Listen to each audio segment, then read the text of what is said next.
আসসালামু আলাইকুম ওয়া রাহমাতুল্লাহ। দর্শক, আশা করি সবাই ভালো আছেন, সুস্থ আছেন। দর্শক, আমাদের দেশে মুরগির সবচাইতে ভয়াবহ আকার ধারণ করে যে ভাইরাসগুলো, তার মধ্যে সবচাইতে বেশি আক্রান্ত হয় হচ্ছে রানীক্ষেত। আসলে আমরা যারা পোল্ট্রি সেক্টরের সাথে যুক্ত আছি, শুরু থেকে আমরা বিভিন্ন মাধ্যমে অনেকেই বিভিন্ন রকম ভুল তথ্য জানি, এবং আমরা যারা খামারি আছি সাধারণত আমরা সবচাইতে বেশি ভুল তথ্য পাই হচ্ছে এই রানীক্ষেত রোগের। কারণ আমরা জানি সাধারণত রানীক্ষেত সবচাইতে ভয়াবহ মহামারী রোগ। তো রানীক্ষেত রোগ হলেই কি মুরগি মারা যায়, বা এই রানীক্ষেত রোগ হওয়ার পরে কি পুরো খামার ধ্বংস হয়ে যায়? সাধারণত আমাদের দেশে এই রানীক্ষেত রোগটা একটা সিজনালি হয়ে থাকে, বিশেষ করে শীতের শুরু থেকে শীতের শেষ পর্যন্ত। এই সময়টাতে সবচাইতে বেশি আমাদের মুরগিগুলো এই রোগে আক্রান্ত হয়। তাছাড়াও সারা বছর আপনার মুরগি বা মুরগির বাচ্চা এই রানীক্ষেত রোগে আক্রান্ত হতে পারে।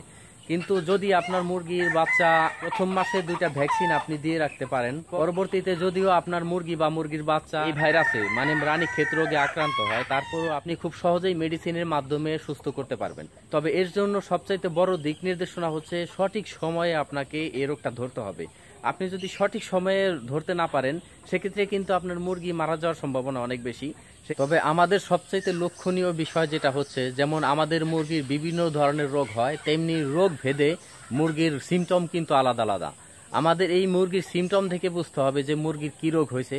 তো এই বিষয়টা যদি আপনি সঠিকভাবে বুঝতে পারেন, তাহলে আপনার মুরগির বা মুরগির বাচ্চার ধরনের রোগই হোক না কেন, আপনি ইনশাল্লাহ খুব দ্রুত সুস্থ করতে পারবেন, এবং আপনার মুরগির বাচ্চার মর্টালিটি অনেকাংশে কম হবে ইনশাআল্লাহ। তো মুরগি বা মুরগির বাচ্চা রানীক্ষেত রোগ হলে প্রথম স্টেজে কি কি ওষুধ দিতে হয়, দ্বিতীয় স্টেজে কি কি ওষুধ দিতে হয়, এবং তৃতীয় স্টেজে কি কি ওষুধ দিতে হয়, সেই বিষয়ে কিন্তু আমরা ইতিমধ্যে অনেকগুলো ভিডিওতে আলোচনা করেছি।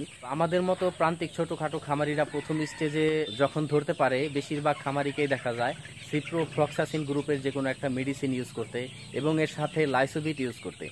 তো সিপ্রোফ্লক্সাসিন গ্রুপের বিভিন্ন কোম্পানির বিভিন্ন নামে বিভিন্ন রকম কম্বাইন্ডের ওষুধ আছে। আপনি যেখান থেকে নেবেন এই বিষয়টা ভালো করে জেনে নেবেন। তো এই সিপ্রোফ্লক্সাসিনের সাথে আপনি লাইসোবিট ইউজ করবেন। ইনশাল্লাহ আশা করি 3 দিন ইউজ করলেই প্রথম স্টেজে যদি আপনি ধরতে পারেন, ইনশাল্লাহ আপনার বাচ্চাগুলো পুরোপুরি সুস্থ হয়ে যাবে। এবং প্রথম স্টেজে ধরার পরে সর্বোচ্চ 5 থেকে 10% আপনার মুরগি বা মুরগির বাচ্চা মারা যেতে পারে, এর চাইতে বেশি কখনোই যাবে না ইনশাল্লাহ।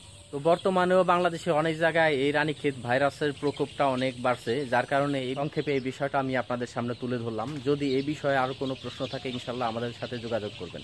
এছাড়া 100% পিওর এ গ্রেডের দেশি মুরগির বাচ্চা প্রয়োজন হলে আমাদের সাথে যোগাযোগ করতে পারেন। আপনারা অনেকেই আমাদের কাছে ব্রুডিং এবং ভ্যাকসিন কমপ্লিট করা বাচ্চা চেয়েছিলেন। তো আমাদের কাছে বর্তমানে বিভিন্ন সাইজের বাচ্চা আছে, আপনারা চাইলে ইনশাল্লাহ নিতে পারবেন। এছাড়া প্রতি সপ্তাহে আমাদের দেশি মুরগির বাচ্চা হ্যাচিং আছে। তো আপনারা যারা জিরো বাচ্চা নেবেন, ইনশাল্লাহ আমাদের সাথে যোগাযোগ করবেন। তো ভালো থাকবেন সবাই। আসসালামু আলাইকুম ওয়া রাহমাতুল্লাহ।